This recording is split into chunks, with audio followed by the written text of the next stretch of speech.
Greetings and welcome. We are here at the Feira de Gran Via. Is that It's like an annual event or something. It is. It's like it's ISE26 with Dave Michels, and I'm here as well. And we're going to be talking about all the interesting pick hits that we found at the show. And we got to talk a little bit about, it's springtime. I mean, the leaves are out. The sun came out today, which is wonderful. It was pouring yesterday. The sun came out today, first day of the show. But it's also springtime in the industry. There's going to be a lot of new stuff in video conferencing in this expo hall. I noticed that we have been talking at trade shows probably for the last 4 or 5 years about how it's evolutionary, not revolutionary. These little incremental changes, and I think we got some guys that kind of bumped up to the edge this time. We got some new, interesting, changed products that we'll be able to talk about. A lot of good stuff, and a lot of good stuff a lot of great food here to eat in Barcelona. And everyone is here. I've already run into so many people, and of course, everybody in that. I think this is like a party for you or something like that. This is there's no fun. I'd rather be like lying in bed somewhere reading a book. But the enjoyable part is running into people in the industry that you know. Most of the people I'm running into are not at their own company stands. They're hanging around at other company stands. They're trying to figure out what's going on, just like we are. So stay with us. We're going to have interviews. We're going to have demos. We're going to have news releases. Lots of stuff. You'll enjoy this. Stay with us. Stay with us.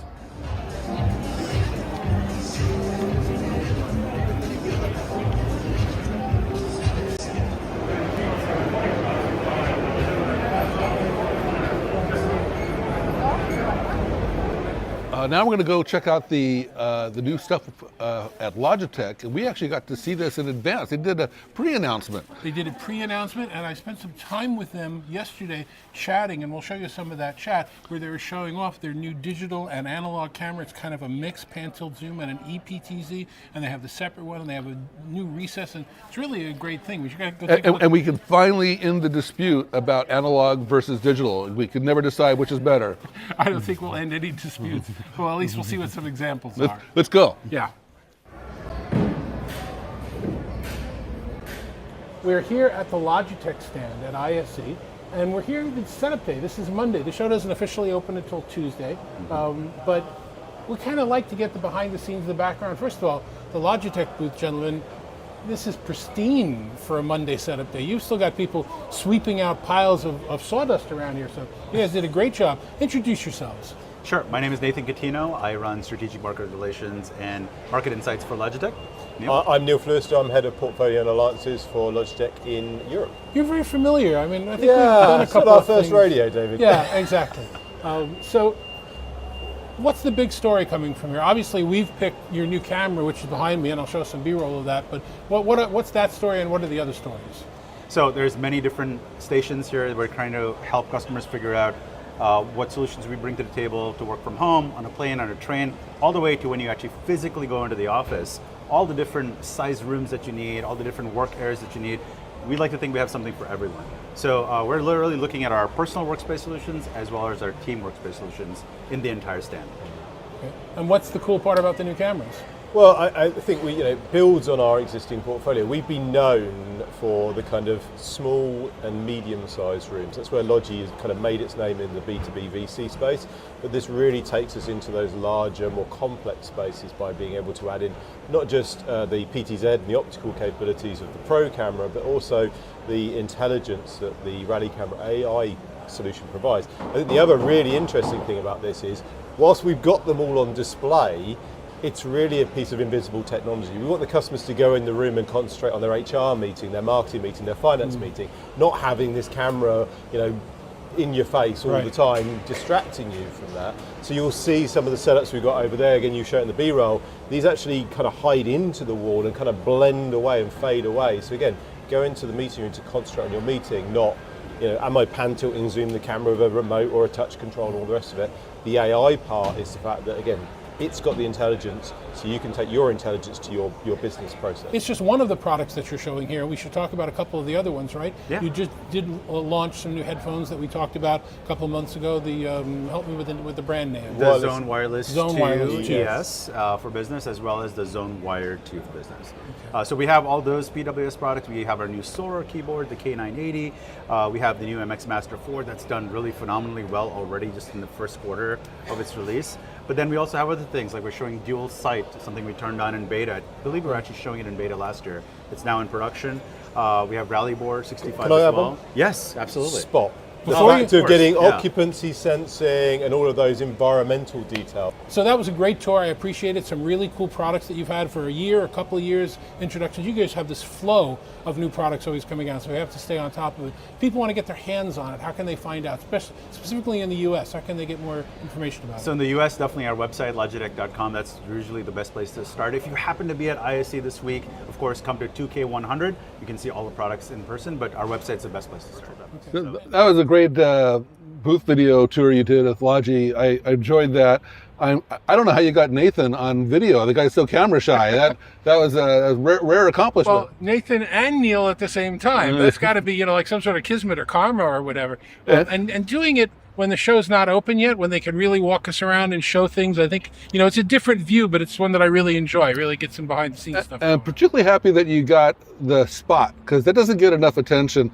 The Spot, it's not really an AV device because it's neither audio nor visual necessarily, but it's that millimeter wave technology, and it's just amazing technology. Allows you to detect presence without a video camera, and you can put it in more personal, private places like fitting rooms in retail stores or even public bathrooms and stuff like that, where you might want to monitor things like that. So I think Logi is the only vendor that is doing millimeter wave technology in the enterprise space. Yeah, no, I agree with you. And, occupancy was a big part of what they were showing, both with the new cameras that are, PTZ and ePTZ built in. They have that little, it's an eyelid that goes over the ePTZ part, the digital camera part. So I really like that. So a lot of companies, and again, it's all perception, but a lot of companies like the perception of privacy with the closing, and other companies can just leave it open. It's not all perception. There's actually a cover on there. That's covering the But limbs. I've never understood that, where in a conference room they want to make sure that the camera is covered, but they got glass walls over here so everybody can see what's going on. Yeah. But that perception. But my point is, you can turn it off. So you can have that be an occupancy sensor in the room as well. And But that's not the killer feature. The killer feature of those new cameras is the in-wall thing, which I think is just so clever, and it just goes right in the wall. And I'm telling you right now, anyone who puts one of those cameras on a wall without putting it in the wall, I want to talk to you. We're going to talk.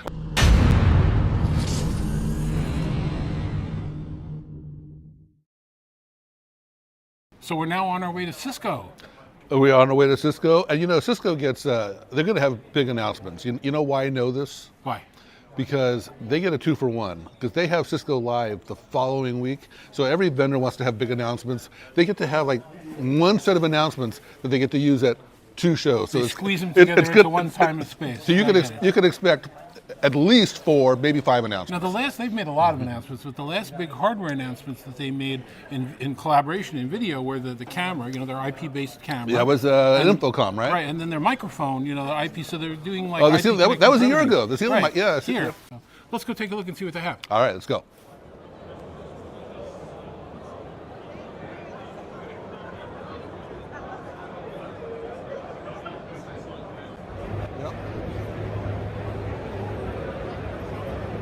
And we are here with, correct me, Rich Bays and Espen Loberg.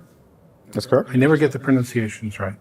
From Cisco. Cisco had some amazing announcements already today. 4 main ones at the show. If I'm going to recap them, it's the new RoomKit Pro G2. It's the Desk Pro G2. It's the new phone, the 9800 series wireless phone. And what was the 4th one?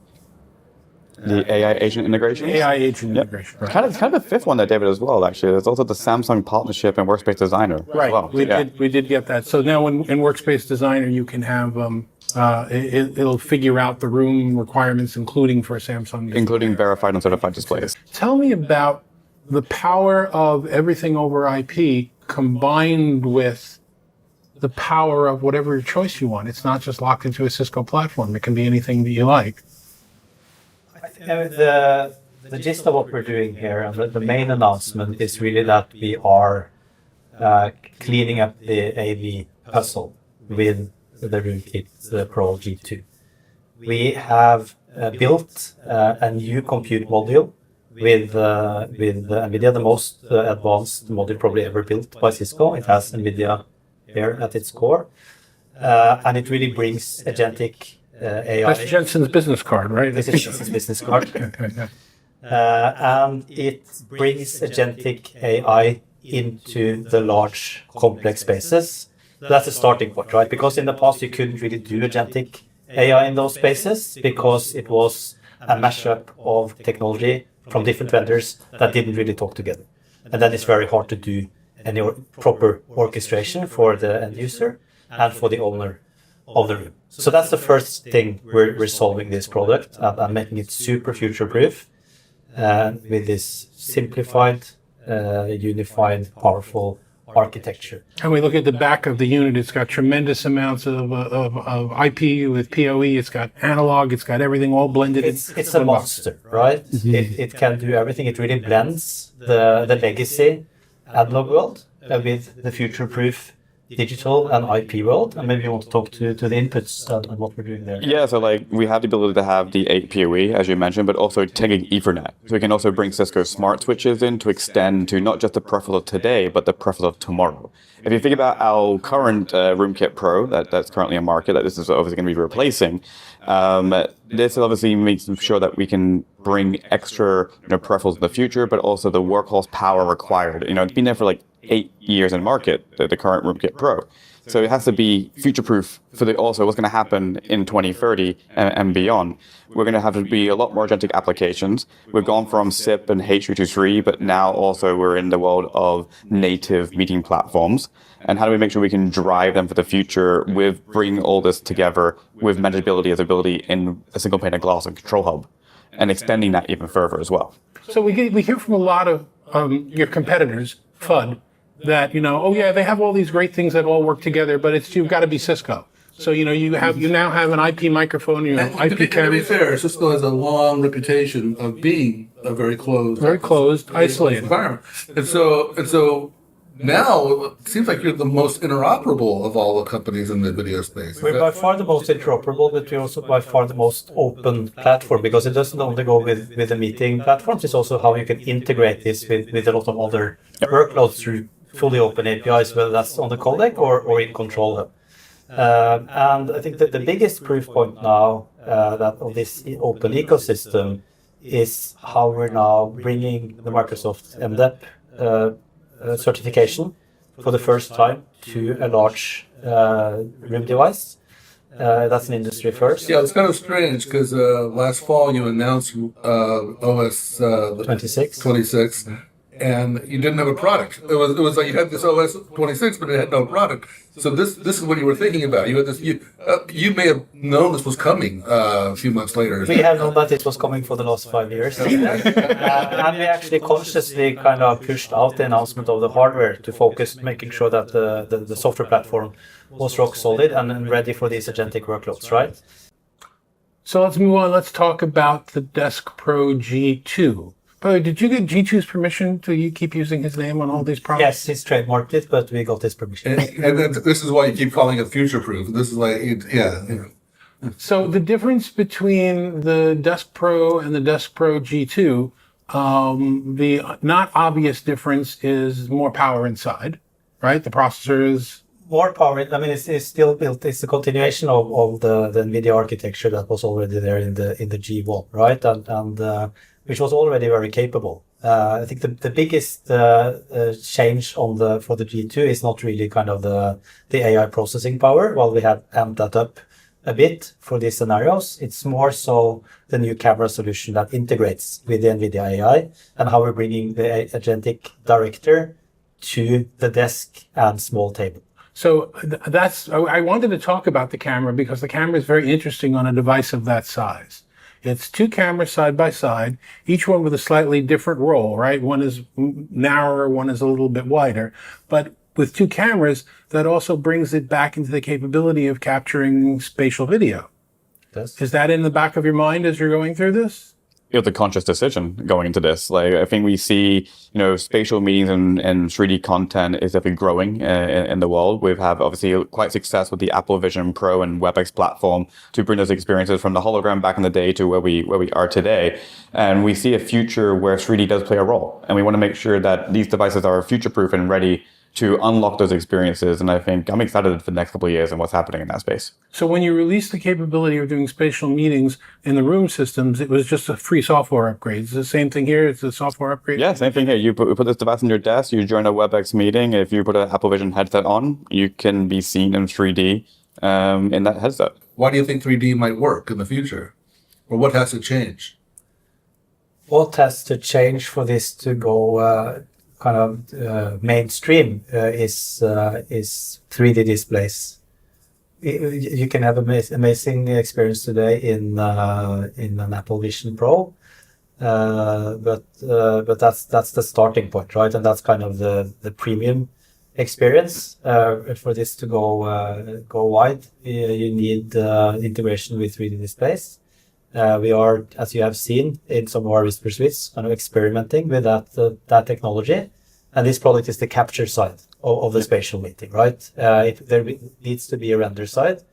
And at some point in time, this will all integrate, but it's still early days. So what did you think about what Espen and Rich showed us? Oh, I really think Cisco's doing some nice innovation. And, you know, they have these talking points and they keep on talking about future-proof workplaces. I think they actually really are delivering it. I think that room kit has a lot of capability in it, a lot of processing power, a lot of ports. That's going to last a long time. I'll tell you two things that really surprised me there. The first one was, I'm glad they finally hammered home the idea that, yes, it has to be all Cisco, but once the hardware is all Cisco, it can be any platform. They're not making that message, and they finally got that out. It's so strange. It's like Bizarro World. Yes. The most interoperable vendor now is Cisco. It's just total 180 degree. But the other thing that shocked me was when Espen came right out and said that they've got the two cameras on the Desk Pro G2 because at some point they're going to be doing spatial video. Now you and I know very well that there are these companies that are talking about charging $30,000, $40,000, $50,000 for hardware to do this, and they're going to say, well, it's just there, it's part of WebEx. You can just flip it on and use it. Well, we've commented because we've been through the demo of that other vendor, which is ridiculous, and what I said last year was it was the best. I think it was at Infocom. I think it was the best thing at the show as far as the experience goes. But as we said, that dog ain't gonna hunt, and so it's definitely coming. And it's nice that they admitted that they have something in the lab going on.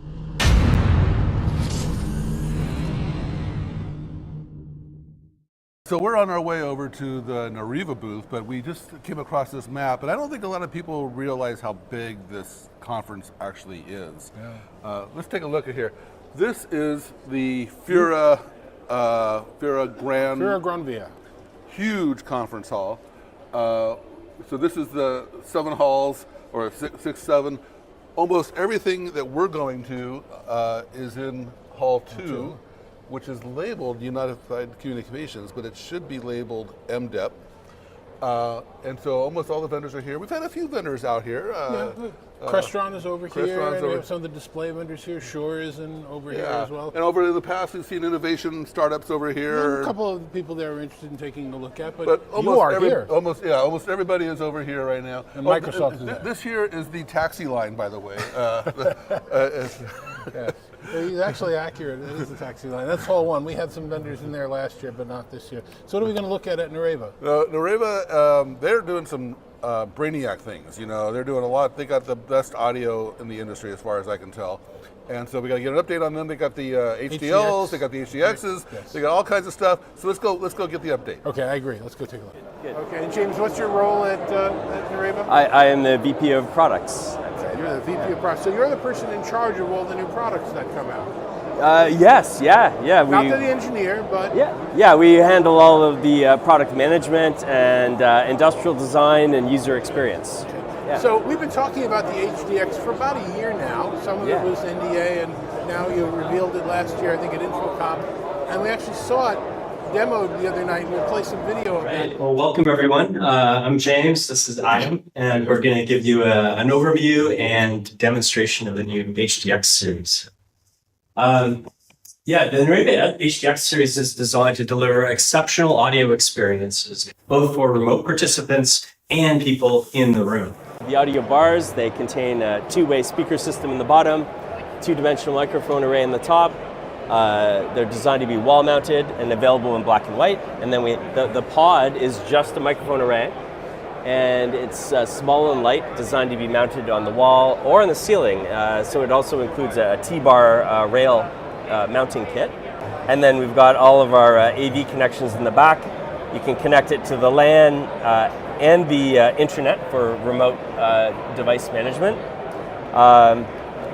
And there's a calibrate button on the front here. So Okay, well, no, don't go so quickly over that one. So obviously there's a physical installation component. You have to put them in the right place. You have to mount them, and you have to wire them. So you need contractors to do that.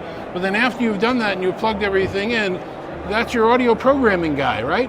Exactly. You press that button, and everything happens automatically in the room. Yeah, and so through the calibration process, we send out a blast of, it sounds like white noise coming through each of the speakers sequentially, and all of the microphone arrays listen to the response or the sound reaching them from those sound blasts, and the system uses that information to determine where all of these devices are located in the room relative to one another. And then that allows us to use our microphone mist technology and essentially allow all these microphone arrays to work together as one giant microphone array.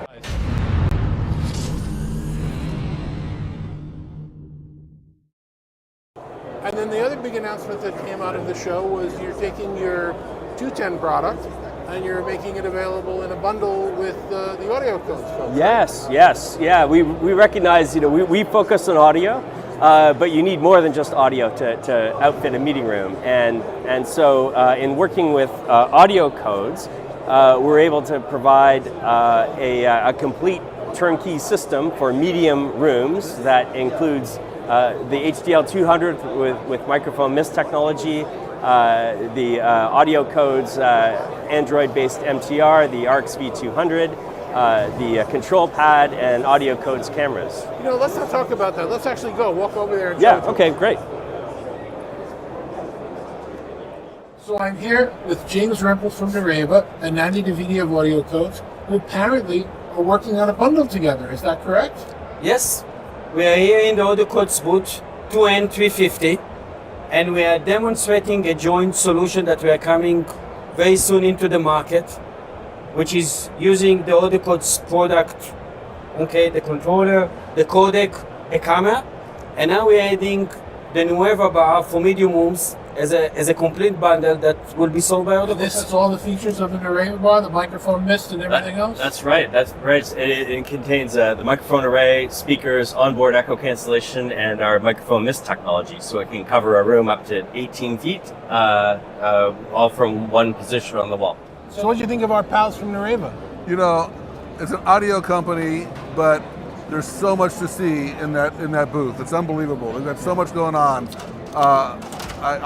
I really like what they're doing with the Audio Codes partnership. I think that's great. Yes. But their roadmap, what did you think? Well, we saw now the HDX here live. Last time it was just an idea. Yep. And we heard it perform in sort of a prototype, and it was good.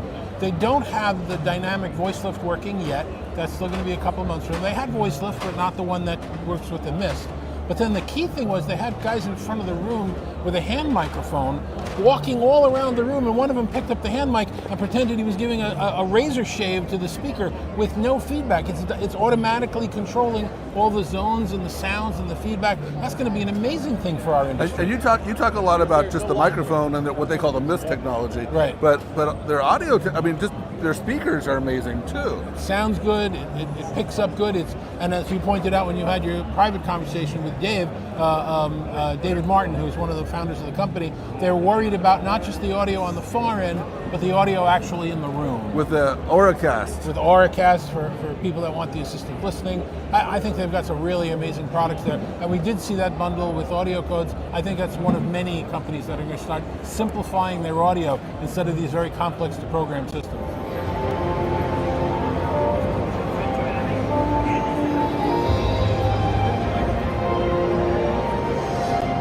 So we are on our way to go see our friends at Audio Codes. Audio Codes, I think here is mostly showing their AV stuff, of course, but they are all over the enterprise comm space. They're doing all kinds of stuff in the contact center, which won't be here, but all kinds of really interesting stuff. What do you think we're going to see downstairs? They re-emerged, focusing a lot more on security. So they have some on-prem solutions. instead of having to go to the cloud. And they've got a high security phone they announced, which is one of our pick hits for this year. Phones? Who's doing phones? They re-emerged as an audio phone security company, so we'll definitely go take a look at that. Let's go check it out. Absolutely. I'm with Natty Davidi at the Audio Codes booth at ISE26. Something new in your booth. This was not here last year. What is this? What is Yes. So, you know MDEP, and everybody's talking here on MDEP. And when we analyze what we want MDEP goes on video bars. Yes, but MDEP is the new Microsoft platform also for phones, for native phones, but as an Android. You can't put Android on a phone. That doesn't work. Yes, I will show you that it is, and it's more than that. We are now taking that to new markets. Okay? So we already certified on Microsoft for the last 6 years on phones, and we have some of them here, and also another environment. This is Zoom, and this is another Microsoft, and this is Cisco. But let's talk about this device. So when we started to analyze that we would like to onboard MDEP into our native phones devices, we're also thinking what we can bring new. Okay? So just taking the phones and have a new software with MDEP is good, but we wanted to do more. And then we analyzed that there are two markets that we felt that we are not having the requirements as they should be. Okay? And one of them is the education, and the other one is the government. So let's start from the education. Okay. So the education space, especially in North America, has a new requirement that came in the last few years, which is the ability to have an emergency call with a click of a button that turns the room into some kind of a tapping device. Okay? So the emergency services can understand what is happening without touching anything. This is the mass shooting button.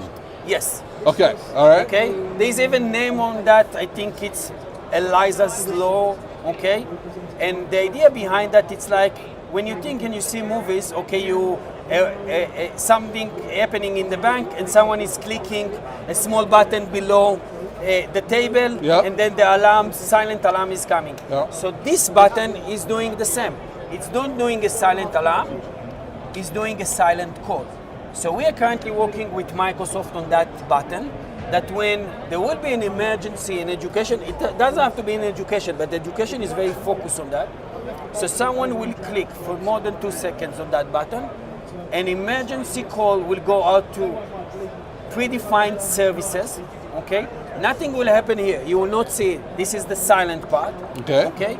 And the other side will answer automatically. And then what happens is that the call cannot be terminated from that end, and the device becomes like a tapping device. Okay? They will hear what is happening, if there are hostages, people are in emergency, whatever needed, the emergency services will get as much information as they can using that. And this is something that was not on native Microsoft ecosystem before.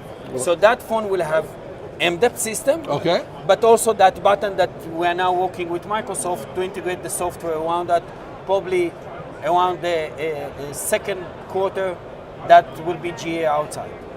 Okay.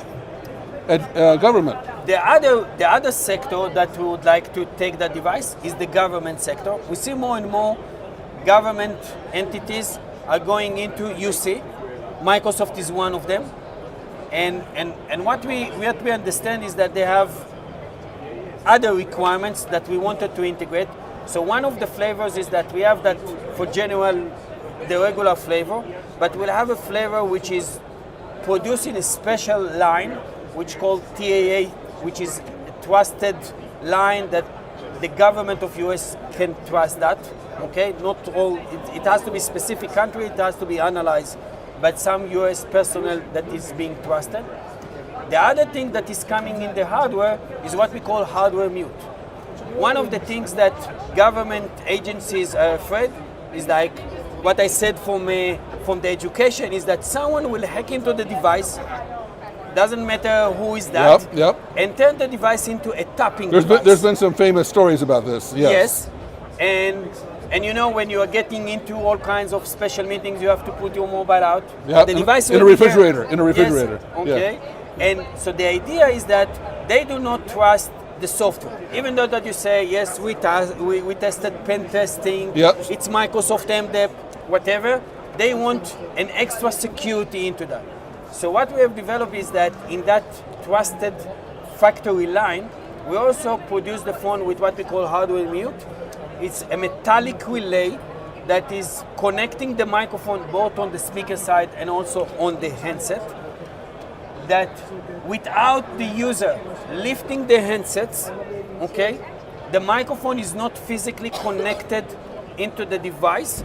So the software doesn't matter if the hacker managed to manipulate and get into the device, he cannot activate the microphone unless someone is physically on the device and making a call. So there is the basic flavor, and you can add the expansion unit. Usually it will go to an admin or an executive that has a lot of speed dials, and we can host here up to 60 speed dials. So you can see that. More Okay, programmable buttons. Yes, and that programmable buttons can be call queues, can be speed dials, can be all kinds of shared line, call park, okay?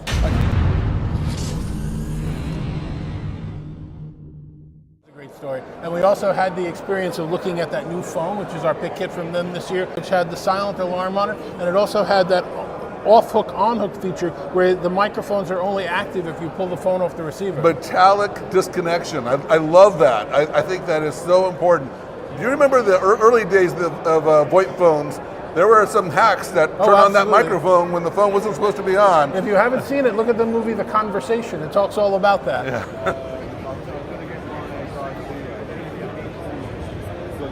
Remember, we're going to meet Yannick over there from Barco. We were in Kortrijk.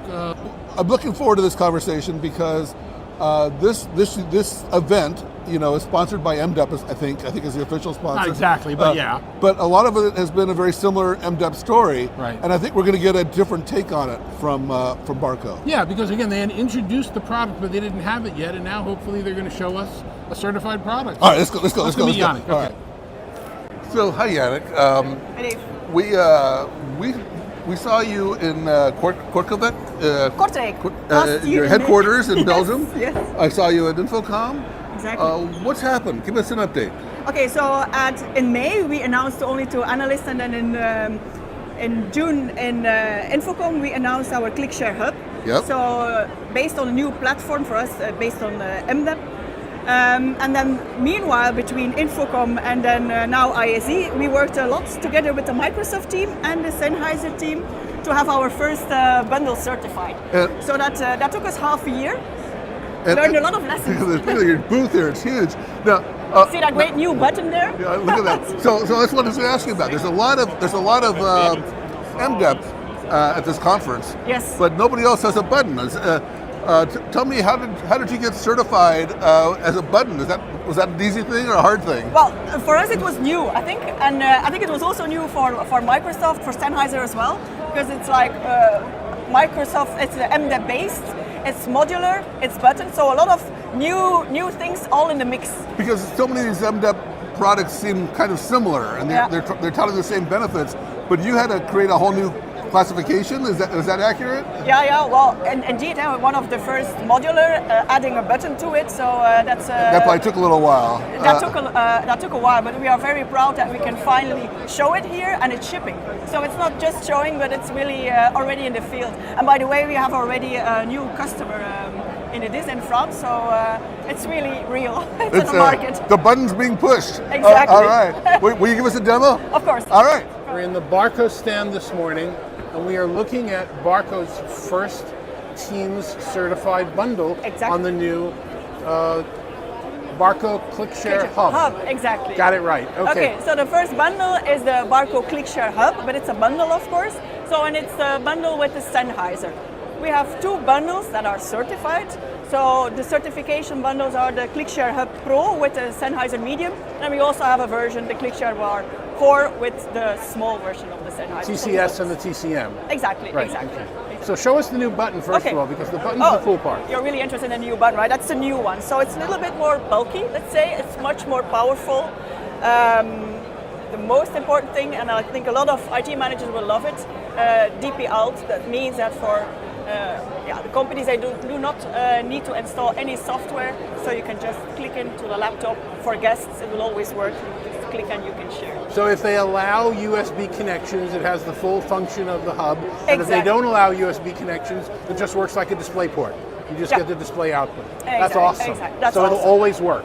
It's simple, but it works, and that's what people really like. But I guess you want a demo, right? Yeah, what are the Okay, components? Okay, so of course the ClickShare hub comes with a kit like any other room system. So we have the ClickShare control panel here.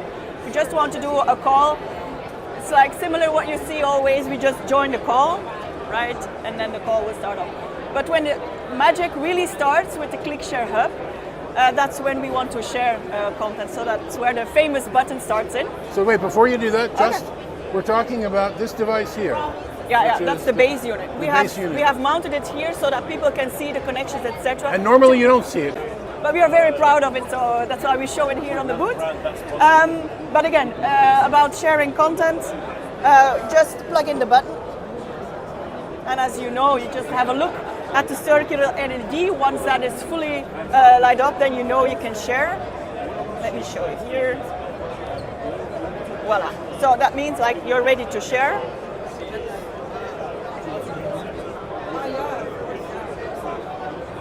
Hey Dave, it's so easy. It's not a difficult demo. You just click in and then you can share.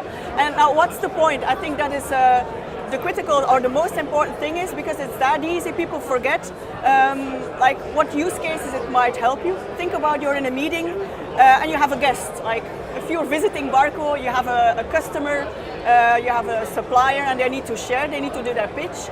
You don't want them to be on your network, or you don't want them to call into the Teams call, right? Because they are a guest. They can share. They can share.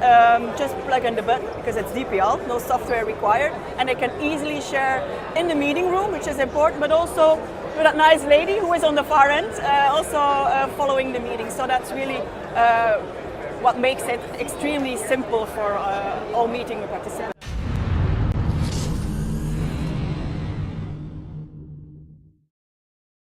So that was really exciting, taking a look at what Yannick was showing us in the booth. There are a couple of really interesting things. Obviously, they're very proud of the Teams certification they got. They should the be. Sennheiser bar, and they can't really say it, but we can. They're going for certification with some of those other products that they showed us there as well. Well, they had both Logi in the booth, and Right. they had was it Sennheiser? So they're certified with Sennheiser. They had Logi. They had a Shure audio piece with the Hudley crew, and they're obviously going to try and really be the And core that for makes a lot of sense because bundles. the button is a universal type of. It should be bundled with these other. It makes a lot of sense. But I want to highlight because that ClickShare button has been around for a long time, and I think a lot of people might think that it's been trapped in time. But these new buttons are not Very your dad's buttons, right? Yeah, not your parents' buttons anymore. A lot of companies loved it and used it because of how easy it was, but a lot of companies didn't because they had kept their USB ports locked down. For They solved that. compliance. They solved that. They did. David, what are these razzles? These are razzles. You know, what are the razzles is was the question of the ages when I was growing up. These are advertised on TV because when you bite into them, they're powdery like you're eating a candy, but then they become a gum. So the commercials were, is it a candy? Is it a gum? And it made me think of that when we're on our way to go see our friends at Neat and the Neat Board 32, which is one of our pick hits from the show. Which is clearly a board Well, drawn. Is it a personal device for a desktop? Is it a huddle room device? Is it a candy? Is it a gum? I don't know, but I got some candy and some razzles. Let's go find out if they think it's a personal device or a huddle room device. Hey, it's Dave Michels from TalkingPointz. I'm with Helene Garcia and Dave Danto behind the camera over there. There he is. Where did they go? How did he do that? Okay, so we are in the Neat booth at ISE26. Yep. This is the first time you're showing the Neat 32 board. Yes. The board 32. Neat board 32, Neat right? board 32. All right. What else are you showing here? So we are showing Neat devices on Google Meet, so running Google Meet. We are showing our center of table devices. And Daisy chain, two centers, and not daisy chained. Not daisy chained. Network connected. But you're also showing three, but not here, right? Right, correct. So we'll soon be able to support 3. So we're showing 2 here, not daisy chained, network connected. And then we are showing on the other side some of our integrations for larger rooms. So we've got Shure connected. over on the other side, and we're showing some of those audio capabilities to support larger rooms. You're showing a lot, and I can tell you a lot are seeing what they're showing. This place is packed. So, But I'm not done with what we're showing. oh my, you got more? We're showing There can't be more. We're showing Neat Open today for the first time. Neat Open is really about addressing challenges that folks have in meeting spaces, and meeting spaces in particular where they've outfitted the space from a BYOD perspective. So you've got customers that have standardized on, Zoom or Microsoft Teams or Google, but they might have some BYOD type spaces. And for those customers, the experience is subpar to what they have on the dedicated platforms. And then you have those BYOD first environments, and those spaces, again, they're missing out on all of that high quality experience. So really what Neat Open does is bring together BYOD capabilities. It goes beyond BYOD, that's what I like to call, to say about it. But it brings together BYOD and marries it with what has been Neat App Hub. So this is the ability to run third-party applications on Neat devices, and so we're looking at it here on touch devices, so the appropriate type of applications on those devices, brings them together, but then we pair that with some, what we think are really cool, useful AI type of capabilities.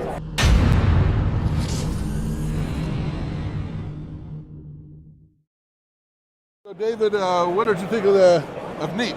Well, I think the 32 is great. This is the first time we've actually seen it where it's ready to ship. It's not just a prototype. First time they're showing it. Right, and I think that it's going to be a really good model. Again, either on a desktop or in a small huddle room. It's a little bit bigger than some of the other options that are out there, and it's really good. And it's made even more powerful, as Helene told us, by the Neat Open. Well, Open, you can see Helene light up on the Open. I think that's her baby. Yeah.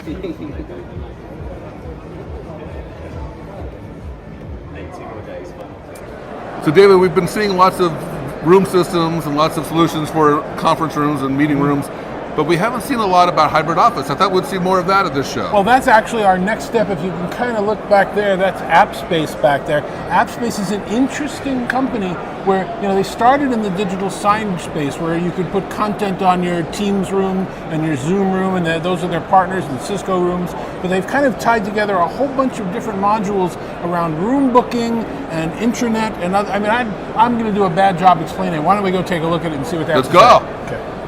And we're with Thomas, and you have your own acronym for your last name. How do you refer to yourself? Yeah, call me TPDF. It's a registered trademark. TPDF, registered trademark. Registered where? Never mind, it's not Nowhere.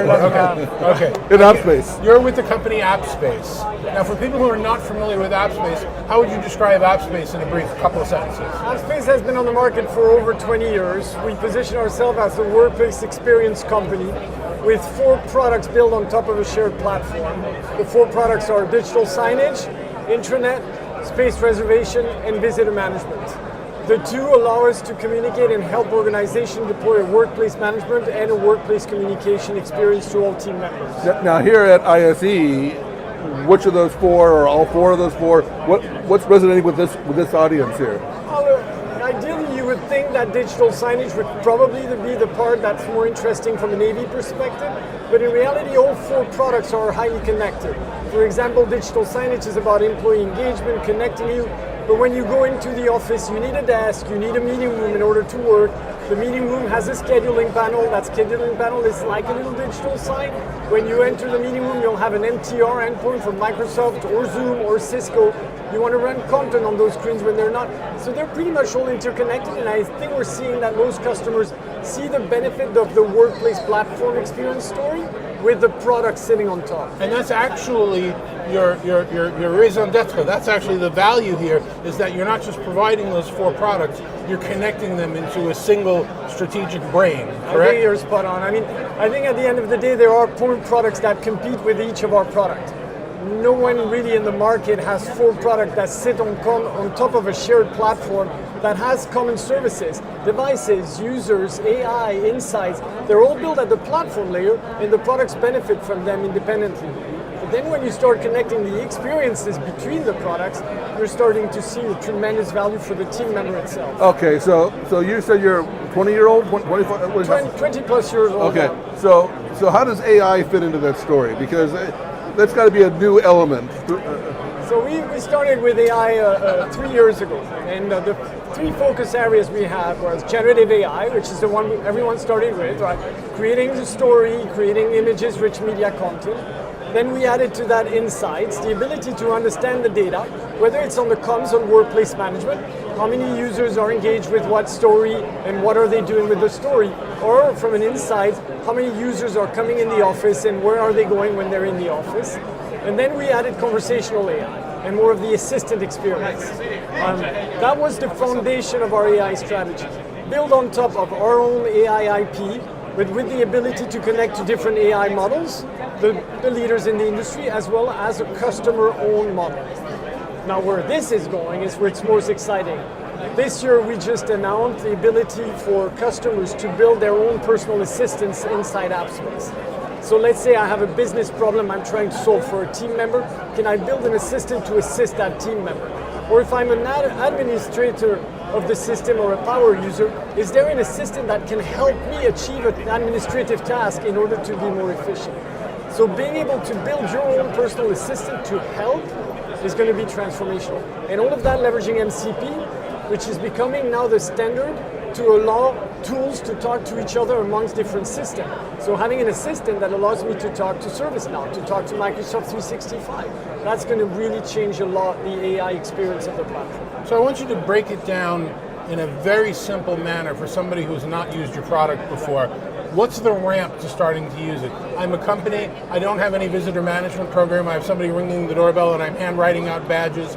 That's one of the things I'm assuming that you can help with, but then that ties into the same database, the CRM, with everything else. So how do you explain those couple of ramps to us? How do people get started using it? Yeah, I think it's a great, thanks for bringing me back down to earth. So you're a company and you're looking to engage with your audience within your environment, and you believe that digital signage as a high impactful communication channel is the right thing. You go to AppSpace and you subscribe to our service, you deploy screens from any vendor with the right media player behind from any vendor because we're agnostic.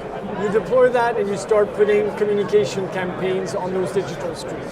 Step one.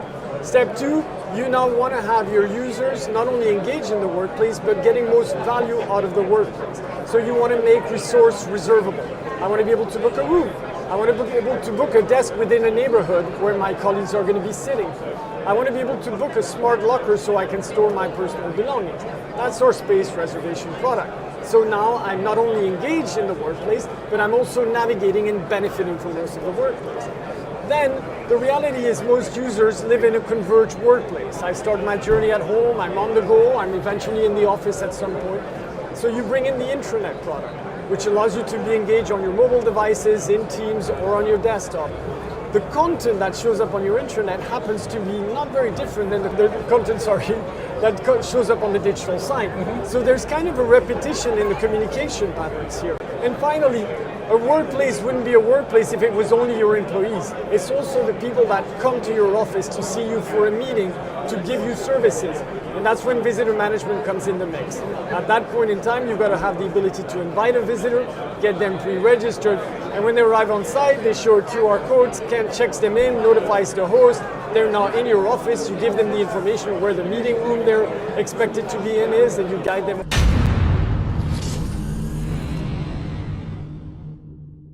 You know what they say, some days you get the bear and some days the bear gets you.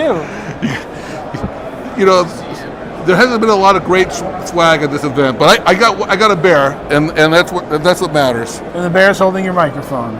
AppSpace gave us the bear. AppSpace gave us an idea of what you can accomplish when you connect room booking and visitor entry and bears and digital signage and all of that into one brain inside your organization and bring it all together. And I think it's a really innovative product solution, software solution. I really like the way they had all these different modules that work together, and there were standalone modules that integrated and worked together into a complete solution.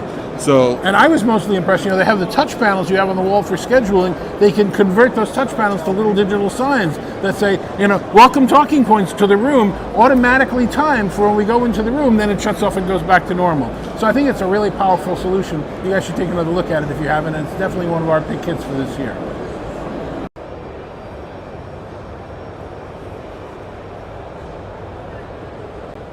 So we're on our way there, actually. If you can see the Crestron booth, this is one of the few vendors that we see that's in Hall 3. Hall 3's got more of the lighting and display and other companies around there, but Crestron launched 5 new product categories this year, not just 5 products, including their first MDEP device, the MDEP touch panel. It's the MDEP, the season of MDEP. It's the season of MDEP. But they've got a control panel. They've got a new audio device. Yes.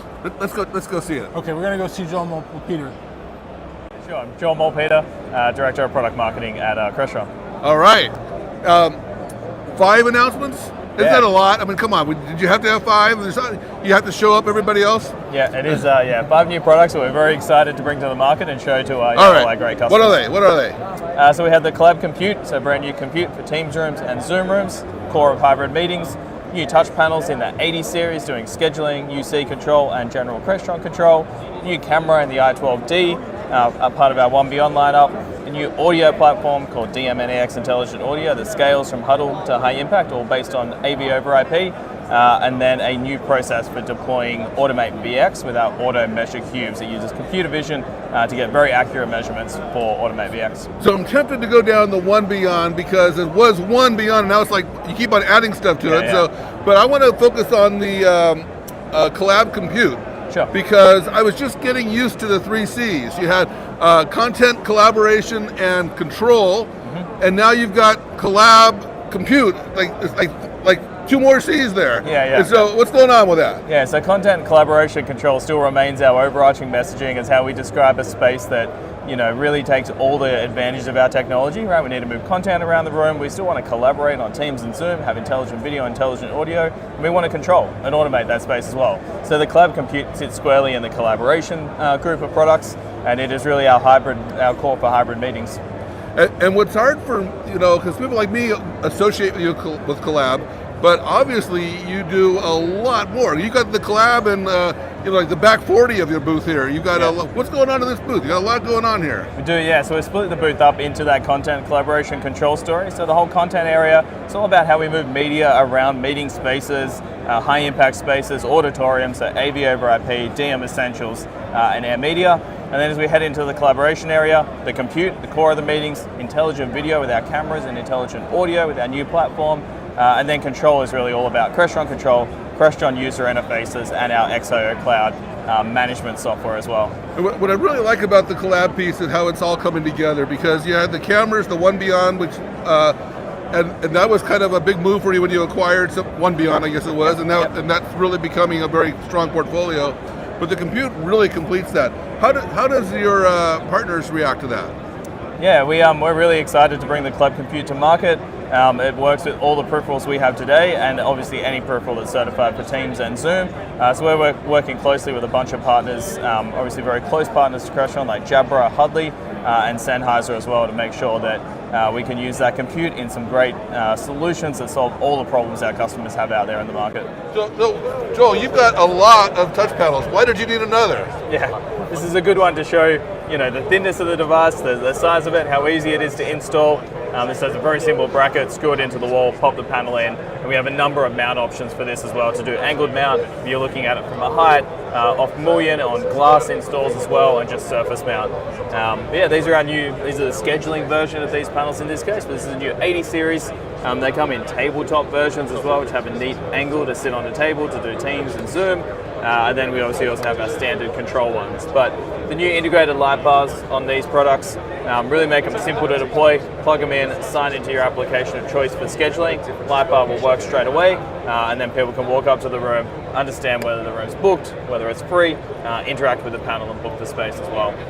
These are all MDEP panels? These are all MDEP. Every one of the 80 series, whether you're using it for Microsoft or any other application we support, is MDEP the whole time. Does this mean some other panels are going off market? So these will replace our 70 series panels. It'll be a new generation of. So in terms of updates to that generation, internally 2.5 times faster, about 5 or 6 times the amount of graphics power as well, which is becoming more important in panels, all at a lower power draw overall. So we found a heap of efficiencies in deploying these new panels as well.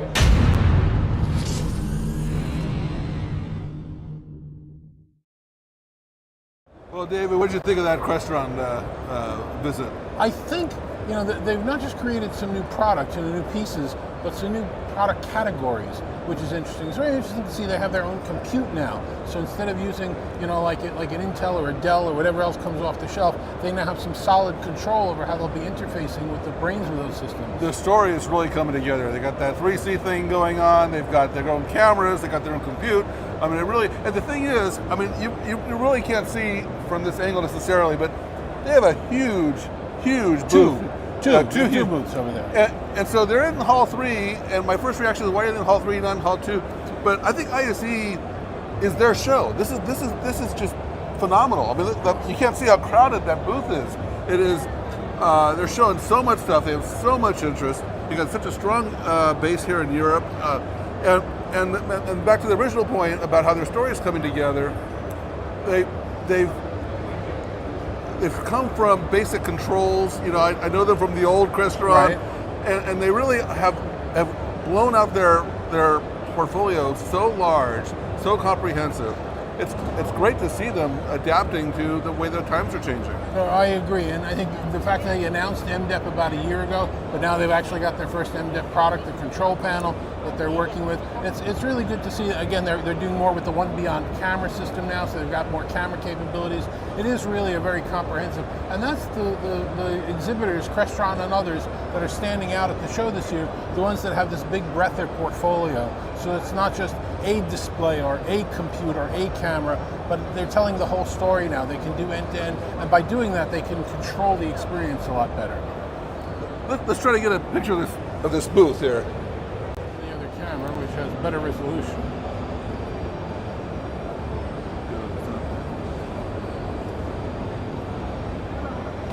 I mean, it's a city. Yeah, it really is a city. And we miss you, Roseanne.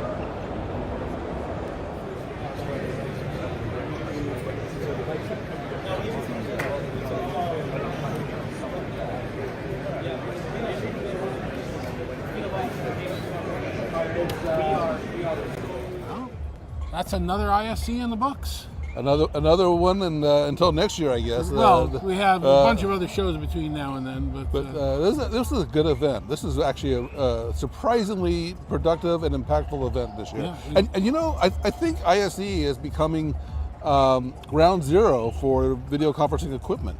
Yeah, absolutely, and especially with Microsoft not being at Enterprise Connect this year, but having such a huge presence here this year, I think that's a statement that's being made for the industry that this show is only going to grow in importance. Well, because Microsoft's more of the software platform side, and not all of those vendors are here, but I think 100% of the meeting room equipment makers are here. And a lot of them with announcements, and a lot of them won't be at Enterprise Connect or other shows. And so this has really become the focal point of the industry for this event, this ISE conference. And one little tidbit for you guys, just so that you understand some of the background and behind the scenes stuff that was interesting. Two of our pick hit winners this year were Logitech and Barco, and you saw that we spoke to them, but they switched places in the halls this year. It used to you walk right in, and the Barco was first and Logitech was second. So I didn't know why they did that or what the reason or what the politics were. So I went up to our friends at Barco and said, so why did you switch places with them? And our friend there said, well, it's because the ladies that were standing at the front desk saying it was getting too cold by the entrance, so they wanted to be further in. So that's why they switched. They gave it up so that they could be a little bit warmer. Hopefully wherever you are, it's warm and toasty and you've gotten a lot out of the show. We'll see you on next week's UC Weekly News. Take care. Thank you.